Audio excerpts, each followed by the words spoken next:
تہجد اصل میں جسے کہتے ہیں وہ نہیں ہے کہ جو عام طور پر لوگ فجر سے کچھ دیر پہلے جاگ گئے اذان سے اور جلدی سے 8 نفل پڑھ لیے، یہ تہجد نہیں، یہ تو فجر کا ضمیمہ بنا لیا، ہر نوافل ہے، عبادت ہے، اس کے بھی جو اس کے برکات ہیں وہ ظاہر ہوں گی، جو اس کا ثواب اور اجر ہے اللہ دے گا۔ لیکن اصل میں جسے تہجد کہا جاتا ہے وہ رات کو سو کر پھر اٹھنا، نیند کو توڑ کر اور پھر سو جانا اور پھر اٹھنا، جوف کہتے ہیں پیٹ کو، کسی شے کے جوف اللیل، رات کے بطن میں، رات کے درمیان میں، یعنی نصف رات گزر جائے اس وقت سے انسان جو ہے وہ نماز پڑھے اور پھر ثلث رہ جائے تو پھر جائے، پھر سو جائے اور پھر اس کے بعد اٹھے فجر کے لیے اور سنتیں پڑھے اور آئے مسجد کے اندر۔ تو یہاں آپ نے فرمایا وَصَلَاةُ الرَّجُلِ فِي جَوْفِ اللَّيْلِ، اور اپنے اس قول کے لیے حضور نے آیتیں تلاوت فرمائی، وہی دو آیتیں، یہاں یہ سورہ سجدہ کی آیت نمبر 16 اور 17 ہے۔ تَتَجَافَىٰ جُنُوبُهُمْ عَنِ الْمَضَاجِعِ، اللہ تعالیٰ اپنے خاص محبوب بندوں کی یہ صفات بیان کر رہا ہے کہ ان کے پہلو اپنے بستروں سے علیحدہ رہتے ہیں، رات کے وقت جاگتے ہیں، بستر پر لیٹیں گے تو سو جائیں گے۔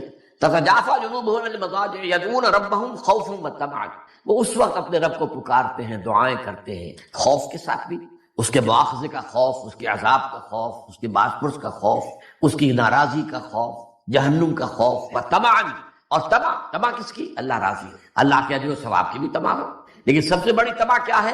اللہ مجھ سے راضی ہے، اس لیے سب سے اونچا مقام یہی ہے، رضی اللہ عنہم ورضوا عنہ، اللہ ان سے راضی ہو گیا، وہ اللہ سے راضی ہو گئی، یہ باہمی رضا ہے، بندہ اپنے رب سے راضی رہے، وہ ہے کہ تسلیم و رضا جو بھی دنیا میں آ رہا ہے اس پر شکوہ، اللہ کا شکوہ زبان پر جو بھی آ رہا ہے یہ میرے رب کی طرف سے، وہ میرا مولا ہے، آقا ہے، دوست ہے، میرا خیر خواہ ہے، اسے معلوم ہے کہ اس شر کے پیچھے کون سا خیر آ رہا ہے، مجھے کیا پتا، مجھے تو شر نظر آ رہا ہے، خیر تو نظر نہیں آ رہا، اس لیے فرمایا گیا کہ ہو سکتا ہے آسان تکرہوا شیئا وہو خیر لکم وآسان تحبوا شیئا وہو شر لکم واللہ یعلم وانتم لا تعلمون، ہو سکتا ہے تمہیں کوئی چیز بری لگے حالانکہ اسی میں تمہارا خیر، عین ممکن ہے تمہیں کوئی چیز اچھی لگتی ہو حالانکہ اس میں تمہارا لیے شر ہے، اللہ جانتا ہے تم اس کیفیت کے اندر دنیا کی زندگی گزارے، اللہ تعالیٰ آخرت تو سے راضی کر دے گا، اللہ اس سے راضی ہو جائے گا۔ اس قرآن کو اچھی سے اچھی خوشحالی کے ساتھ پڑھو، من لم یتغن بالقرآن فلیس منا، جو قرآن کو بہتر سے بہتر انداز میں، اچھی سے اچھی آواز میں، خوشحالی کے ساتھ پڑھنے کی کوشش نہیں کرتا وہ ہم میں سے نہیں ہے۔ بلکہ ایک مرتبہ حضور رات کے وقت آپ گشت پر تھے اپنے ساتھیوں کے حالات معلوم کرنے کے لیے، حضرت ابو موسیٰ اشعری رضی اللہ تعالیٰ عنہ ایک صحابی ہیں، ان کے گھر کے پاس سے گزر ہوا، وہ رات کو تہجد پڑھ رہے تھے، کھڑے ہوئے کیف کے عالم میں قرآن تلاوت کر رہے ہیں، حضور کو بہت پسند آئی ان کی قرات، کافی دیر تک وہاں کھڑے سنتے رہے، اب انہیں کیا پتا کون سن رہا ہے، بالکل اسی طرح سمجھ لیجئے ایک بات یاد آئی ہے، حضور فرماتے ہیں کہ جس طرح کان لگا کر اللہ قرآن کو سنتا ہے کسی چیز کو نہیں سنتا، ہمیں نظر نہیں آتا نا، ہمیں معلوم نہیں ہے، ہم قرآن پڑھ رہے ہیں تو سننے والا کون ہے؟ سب سے زیادہ کان لگا کر خود اللہ۔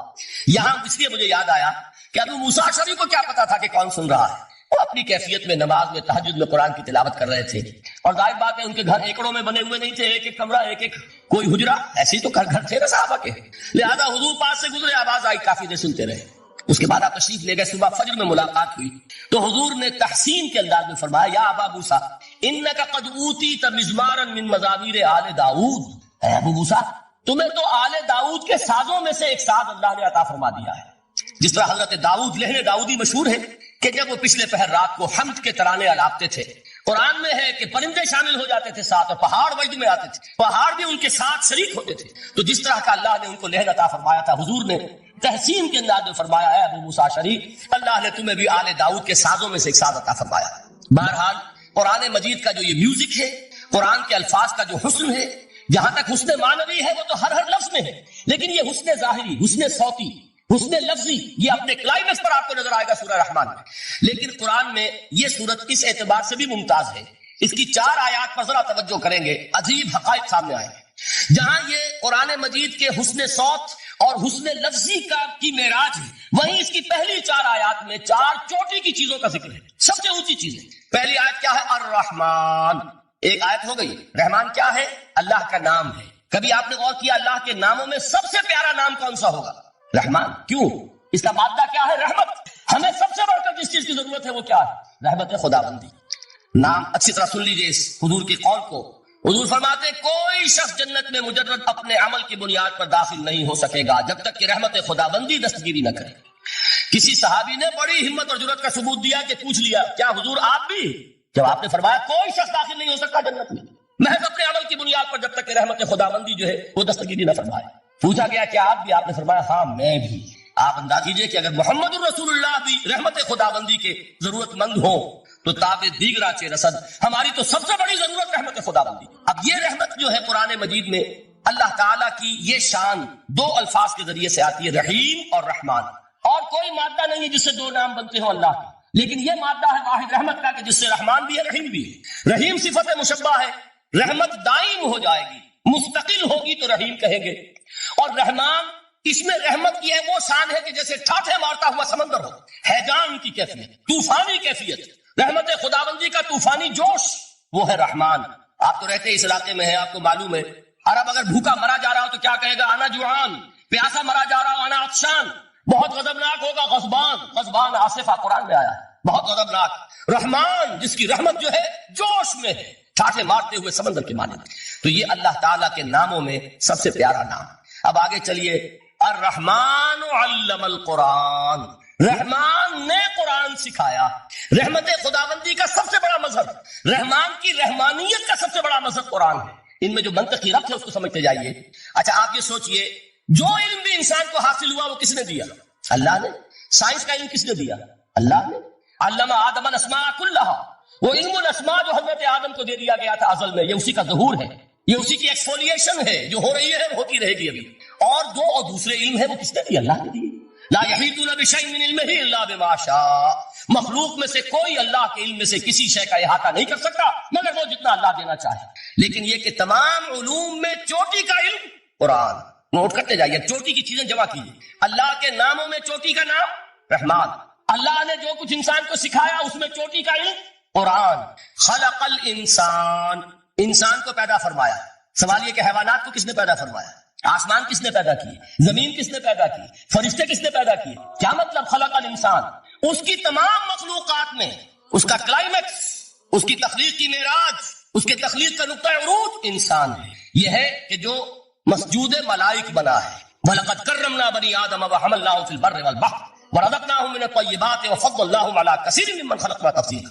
تو تخلیق میں سب سے اونچی تخلیق انسان کی، علموں میں سب سے اونچا علم قرآن کا، اللہ کے ناموں میں سب سے اونچا نام رحمان۔ کہ وہ ذات باری تعالیٰ سے جدا ہے، یہ بھی نہیں کہہ سکتے کہ اس کی ذات کا جزو لا ينفک ہے۔ کچھ اسی طرح کا تعلق ہے قرآن مجید کا ذات باری تعالیٰ کا، لیکن یہ مسئلہ قرآن مجید میں خود بیان ہوا، اور سورہ حشر کی آیت میں تو یہ فرمایا گیا، اللہ تعالیٰ نے اپنے اس کلام کی عظمت کو یوں بیان کی، وہ عظمت کما ہیا، جیسے کہ وہ فی الواقع ہے، اور جس کا کہ گویا کہ پورا ادراک ہمارے لیے اپنی بہت سی محدودیتوں کی وجہ سے ممکن نہیں، لیکن ایک تمثیل کے پیرائے میں سمجھایا، لو انزلنا ھذا القرآن علی جبل لرأیتہ خاشعا متصدعا من خشیۃ اللہ وتلک الامثال نضربها للناس لعلهم یتفکرون۔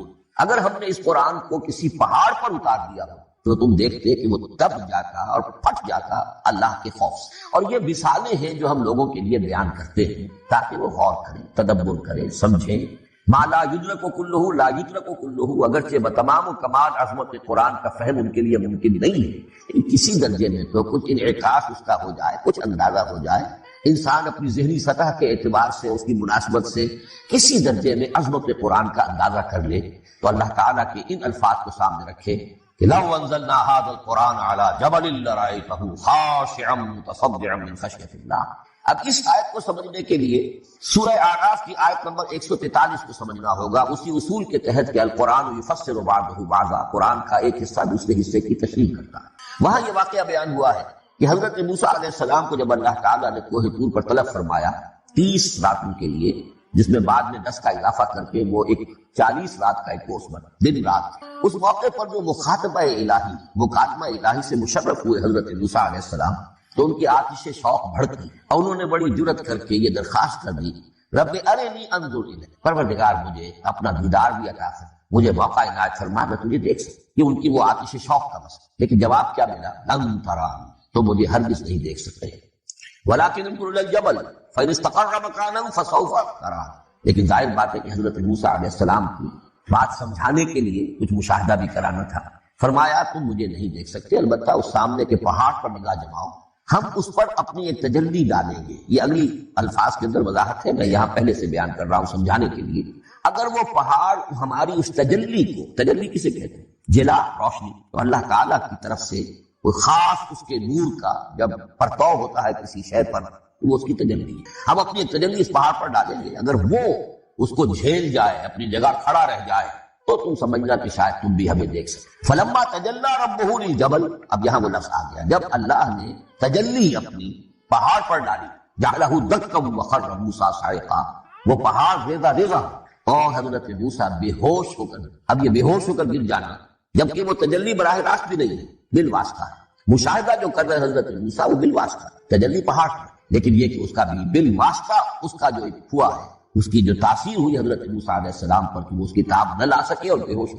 یہاں سے یہ بات سمجھ میں آتی ہے کہ یہ تجلی یہ ذات باری تعالیٰ تھی، جس نے کوہ طور کو جلا کر بھسم کر دیا یا ٹکڑے ٹکڑے کر دیا، ریزہ ریزہ کر. اب ذات الہی کے ساتھ جو تعلق ہے کلام الہی کا، اور یہ صفت جو لا عین ولا غیر کے درجے میں ہے ذات کے ساتھ.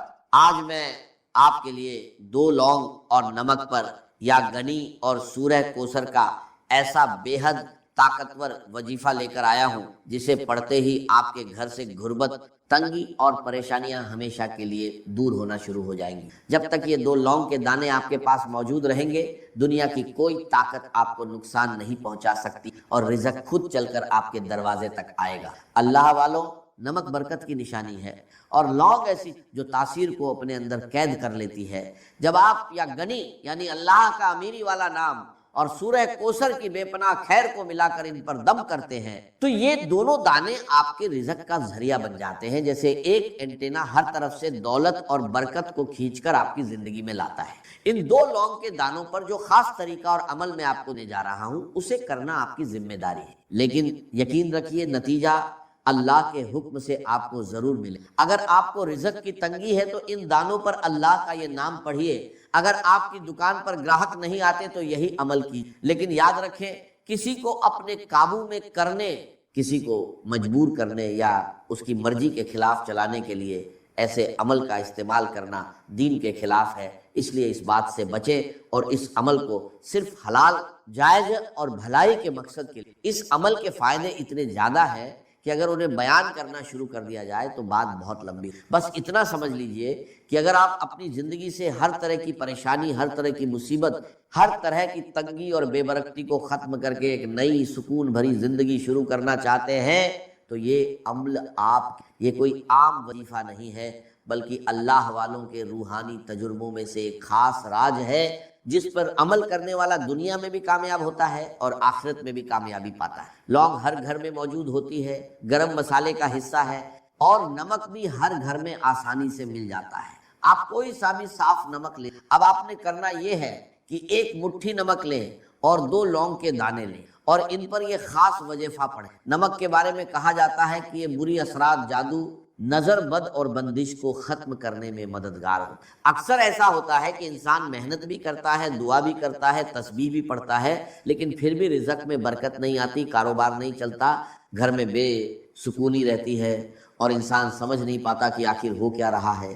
ایسے حالات میں یہ عمل ایک راہ دکھاتا ہے. اگر آپ پر جادو، جنات، نظر بد یا کسی بھی طرح کی بندش کے اثرات ہیں، اگر آپ کے کاروبار میں رکاوٹ ہے، رشتوں میں اڑچن ہے، گھر میں بے برکتی ہے، تو یہ عمل آپ کے لیے ایک ذریعہ بن سکتا ہے. قرآن پاک میں اللہ تعالیٰ فرماتا ہے کہ اللہ غنی ہے اور تم سب محتاج ہو، اور سورہ کوثر وہ عظیم انعام ہے جو بے پناہ خیر اور برکت کا پیغام لے کر آئی ہے. جب ان دونوں کو ملا کر پڑھا جاتا ہے تو انسان کی حالت بدلنے لگتی ہے. بزرگوں کا تجربہ ہے کہ جس گھر میں یا گنی کی صدا بلند ہوتی ہے وہاں فرشتے رزق کی برکت لے کر اترتے ہیں. ایک شخص بہت پریشان تھا، قرض نے اسے توڑ کر رکھ دیا تھا. اس نے صرف 3 دن یہ عمل کیا، 2 لونگ لی، ان پر وظیفہ پڑھا اور نمک میں دبا دیا. اللہ کی شان دیکھیے کہ کچھ ہی وقت میں اسے ایسی جگہ سے مدد ملی جہاں سے اسے کوئی امید نہیں تھی. اس کا قرض اتر گیا اور اس نے اپنا کاروبار بھی شروع. یہ اللہ کے نام کی.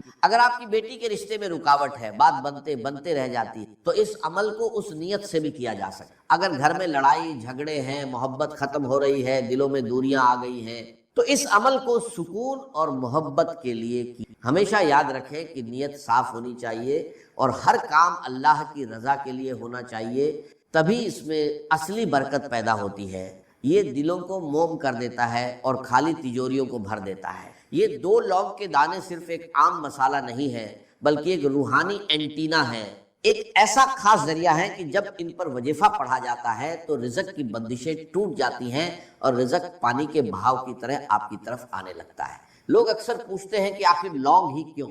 تو اللہ والوں، لونگ میں وہ تاثیر، وہ طاقت اور وہ جذبہ ہے جو ہر طرح کی نحوست، ہر کس کی بندش اور ہر رکاوٹ کو اپنے اندر جذب کر لیتا ہے۔ جب آپ اس پر اللہ کا نام پڑھتے ہیں تو اس کی اندرونی طاقت آپ کی تمام پریشانیوں کو اپنے اندر سمیٹ لیتی ہے اور پھر ان کے بعد برکت کا ایسا راستہ کھولتی ہے کہ لوگ حیران رہ جاتے ہیں کہ یہ کون سا عمل ہے جس نے آپ کی زندگی بدل دی۔ اب آپ نے کرنا یہ ہے کہ 2 لونگ کے دانے لینے ہیں اور وہ ٹوٹے ہوئے نہیں ہونے چاہیے بلکہ بالکل ثابت اور اچھے ہوں۔ سب سے پہلے دل سے اللہ کا شکر ادا کریں کہ اس نے آپ کو اس خاص عمل کی توفیق عطا فرمائی۔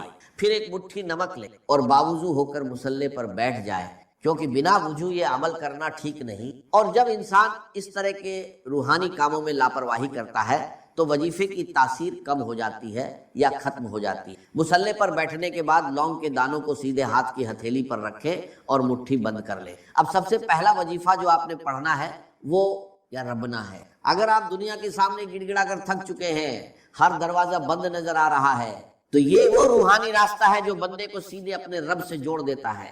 یا ربنا وہ الفاظ ہیں جس سے بڑے بڑے نبیوں نے اپنی تقدیر بدلی۔ جب یہ الفاظ ان لونگ کے دانوں پر پڑھے جاتے ہیں تو دنیا کی کوئی طاقت آپ کی دعا کو رد نہیں کر سکتی، کیونکہ یا ربنا سیدھا اللہ سے رابطہ بناتا ہے۔ رب کا مطلب ہے پالنے والا، سنبھالنے والا، مالک اور ذمہ دار۔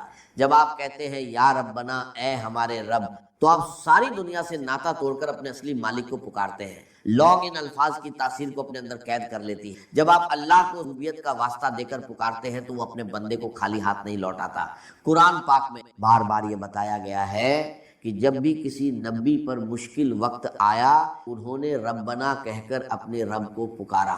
حضرت آدم علیہ السلام سے لے کر حضرت عیسیٰ علیہ السلام تک ہر مشکل میں یہی پکار تھی، ربنا ظلمنا انفسنا۔ حدیث میں آتا ہے کہ جب بندہ یا رب کہہ کر پکارتا ہے تو اللہ فرماتا ہے میں حاضر ہوں اے میرے۔ اب سوچئے جو نام بڑے بڑے طوفانوں کو روک سکتا ہے، کیا وہ آپ کی قسمت کی بندشیں نہیں کھول سکتا؟ کیا وہ آپ کے رزق کی رکاوٹیں ختم نہیں کر سکتا؟ کیا وہ آپ کی حاجتیں اور مرادیں پوری نہیں کر سکتا؟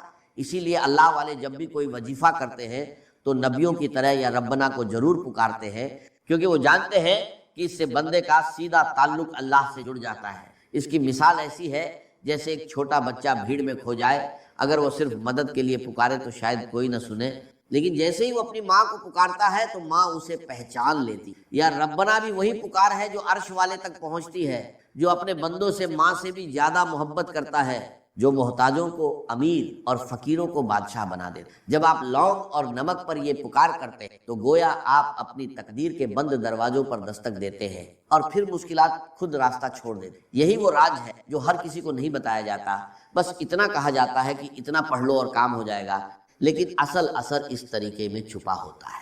اب آپ نے یا ربنا کو صرف 11 بار پڑھنا ہے، لیکن صرف زبان سے نہیں، دل کی گہرائیوں سے پورے یقین، محبت اور عقیدت کے ساتھ ایسے پڑھنا ہے جیسے آپ اللہ کے سامنے کھڑے ہیں اور وہ آپ کی ہر دعا قبول کر رہا ہے۔ اس کے بعد فوراً یا گنی پڑھنا ہے، اللہ کی بے نیازی، اس کی رحمت اور اس کی عظمت کو پکارنا ہے، کیونکہ جب بندہ اپنے رب کو اس کے ناموں سے پکارتا ہے تو رحمت اور برکت کے دروازے اپنے آپ کھل جاتے ہیں۔ وہ شخص بہت مشکل میں تھا، اس نے پورے یقین کے ساتھ 2 لونگ کے دانے لیے اور ساری رات ان پر یا ربا کا ورد کرتا رہا۔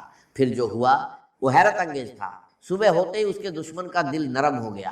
اس نے نہ صرف اسے آزاد کر دیا بلکہ معافی بھی مانگ لی۔ اس نے خود کہا کہ پتہ نہیں کیوں مگر رات کو خواب میں مجھے ایسا محسوس ہوا جیسے تجھے چھوڑنا ہی میری کامیابی ہے۔ یاد رکھیے جب انسان اپنے رب کو پکارتا ہے تو دنیا کے دلوں کے کنٹرول بدل جاتے ہیں، حالات بدل جاتے ہیں، فیصلے بدل جاتے ہیں۔ یا ربا پڑھنے والے کی دعا سیدھے قبولیت کے دروازے تک پہنچتی ہے، ڈر ختم ہو جاتا ہے اور دل کو سکون مل جاتا ہے۔ اس کے بے شمار فائدے۔ اب یا ربا کو پکارنے کے بعد جب آپ اللہ کی رضا کی طرف پوری طرح متوجہ ہو جاتے ہیں تو اب وقت آتا ہے اس خزانے کا دروازہ کھولنے کا جس کی چابی یا گنی ہے۔ جب یہ لونگ اور نمک کے ساتھ مل جاتا ہے تو واللہ آپ کے گھر میں رزق کا ایسا مقناطیس پیدا کرتا ہے جو دولت کو کھینچ کر آپ کے قدموں میں لا دیتا ہے۔ کیا آپ تیار ہیں اپنی غریبی کا ہمیشہ کے لیے خاتمہ کرنے کے لیے؟ نمک برکت کی نشانی ہے۔ نمک کو جادو، جنات، نظر بد اور حسد کے اثرات ختم کرنے کے لیے استعمال کیا جاتا ہے۔ اور لونگ ایک ایسی روحانی طاقت رکھتی ہے جو کامیابی کو آپ کی طرف کھینچتی ہے۔ جب آپ ان پر یا غنی پڑھتے ہیں تو آپ اللہ کی اس صفت کو پکارتے ہیں جو کسی کی محتاج نہیں، جو بے نیاز ہے، جو دینے والا ہے۔ یہ عمل آپ کے کچن اور آپ کی تجوری دونوں کو اللہ کی طرف سے بھر دیتا ہے، اور پیسے کی کمی صرف ایک خواب بن کر۔ اللہ والوں، یا غنی پڑھنا آج آپ کے لیے اتنا فائدہ مند ہو سکتا ہے کہ پھر کبھی آپ کو رزق کی تنگی محسوس نہیں۔ اگر آپ کاروبار کی وجہ سے پریشان ہیں، قرض میں ڈوبے ہوئے ہیں، قرض سے نجات چاہتے ہیں، آپ کی دکان پر گراہک نہیں آتے، یا آپ کے گھر کے حالات اتنے کمزور ہیں کہ ایک وقت کا کھانا کھانے کے بعد دوسرے وقت کی فکر لگ جاتی ہے، تو آج اس عمل کو ضرور کر کے دیکھ۔ قرآن پاک میں اللہ فرماتا ہے کہ اللہ غنی ہے اور تم سب محتاج ہو، اور حدیث قدسی میں آتا ہے کہ اگر ساری مخلوق ایک جگہ جمع ہو جائے اور اللہ سے مانگنے، اور اللہ ہر ایک کو اس کی خواہش کے مطابق عطا کر دے، تب بھی اس کے خزانے میں اتنی کمی نہیں آتی جتنی ایک سوئی سمندر میں ڈالنے سے پانی کم ہوتا ہے۔ اب خود سوچئے، جب آپ اس گڑنی کو پکارتے ہیں تو کیا وہ آپ کا چھوٹا سا قرض، آپ کی چھوٹی سی تنگی، آپ کی تھوڑی سی غریبی دور نہیں کر سکتا؟ کیا وہ آپ کی دکان میں گراہک نہیں لا سکتا؟ کیا وہ آپ کے گھر میں خوشحالی نہیں لا سکتا؟ اس کی مثال ایسی ہے جیسے کوئی شخص قطرے پانے کے لیے ساری دنیا کے سامنے ہاتھ پھیلاتا رہے اور تھک جائے، پھر اچانک اسے سمندر کی چابی ملی۔ نمک دانی آپ کے گھر کے رزق کا ذریعہ ہے۔ جب آپ اس یا غنی کا دم کیے ہوئے لونگ ڈالتے ہیں تو وہ نمک ایک پاور بینک بن جاتا ہے۔ جتنا وہ نمک استعمال ہوتا ہے اتنی ہی برکت آپ کے گھر میں بڑھتی جاتی ہے۔ یہ ایک لامحدود روحانی طریقہ ہے، اور بڑا بدقسمت ہے وہ انسان جو اسے نظر انداز کرے۔ اب دھیان سے سن لے کہ آپ نے یا غنی کتنی بار پڑھنا ہے۔ یہ عمل آپ نے اپنی زندگی میں صرف ایک بار کرنا ہے، اور جب تک یہ لونگ کے دانے آپ کے پاس موجود رہیں گے اور آپ حفاظت کریں گے، یہ آپ کو کسی بھی مقصد میں ناکام نہیں۔ لونگ کے دانوں کو سیدھے ہاتھ کی ہتھیلی میں رکھ کر مٹھی بند کریں، پھر ان پر یا غنی 313 بار پڑھ کر پھونک ماریں، اس کے بعد مٹھی دوبارہ بند کریں اور اسی طرح ایک مٹھی نمک پر بھی پھونک ماریں۔ ایک واقعہ سنیں، ایک شخص تھا جس کے گھر میں پھاکے تھے، غریبی کا ایسا عالم تھا کہ لوگ اس کی حالت پر ترس کھاتے تھے۔ اس نے یہی عمل کیا، لونگ اور نمک پر وظیفہ پڑھ کر انہیں ڈبے میں رکھ دیا۔ پھر اللہ کی شان دیکھ، صرف ایک ہفتے کے اندر اسے ایسی جگہ سے کاروبار کا آرڈر ملا جو برسوں سے بند۔ وہ خود کہتا ہے کہ پہلے میں نمک کے لیے ترستا تھا، آج میں دولت۔ یاد رکھ، جب آپ یا غنی کو پکارتے ہیں تو اللہ آپ کو وہاں سے دیتا ہے جہاں سے آپ کا گمان بھی۔ اگر آپ قرض سے نجات چاہتے ہیں، اگر آپ اپنے رزق کو نظر بد، حسد، جادو اور جنات سے محفوظ رکھنا چاہتے ہیں، اگر آپ چاہتے ہیں کہ دولت اور رزق خود چل کر آپ کے پاس آئے، تو اس وقت اس عمل کو ضرور کریں، کیونکہ ایسے موقع بار بار نہیں ملتے۔ اس کے بعد آپ کو ایک ایسی قرآنی سورہ پڑھنی ہے جو اس عمل کا سلطانی وظیفہ ہے، جس کے بنا یہ عمل مکمل نہیں ہے۔ پھر میں آپ کو آخر میں ایک ایسا راز بتانے والا ہوں جو محبت کے لیے دشمن کو قابو میں کرنے، دشمن کو مٹھی میں بند کرنے، کسی کو اپنے نقشے قدم پر چلانے کے لیے ہے۔ ایک طاقتور راز جو آج تک کسی نے بتایا۔ اگر آپ کسی سے محبت کرتے ہیں، کسی کو اپنے قابو میں کرنا چاہتے ہیں، چاہے وہ ساس ہو، بہو ہو، شوہر ہو، محبوب ہو، یا کوئی بھی انسان، وہ بندہ خود چل کر آپ کے قابو میں آئے گا، آپ کے قدموں میں بیٹھے گا، آپ کی بات ماننے پر مجبور ہوگا، جو آپ کہیں گے، جیسا آپ کہیں گے ویسا کرنے پر مجبور۔ اس کے پہلے آپ نے اپنے لونگ اور نمک پر سورہ کوثر پڑھنی۔ یا ربنا کے ذریعے اللہ کو پکارنے کے بعد یا غنی کے ذریعے خزانے کا دروازہ کھل گیا، مگر اب وقت اس خزانے پر قیامت تک مہر لگانے کا۔ یہ سورہ کوثر ہے۔ جب آپ اسے 2 لونگ اور نمک کے ساتھ پڑھتے ہیں تو واللہ یہ آپ کے گھر میں کبھی نہ ختم ہونے والی برکت کا دریا بن جاتی ہے، جسے سنبھالنا مشکل ہو۔ اللہ والوں، کوثر کا مطلب ہے کبھی نہ ختم ہونے والی بہت زیادہ خیر، بھلائی، سون اور برکت۔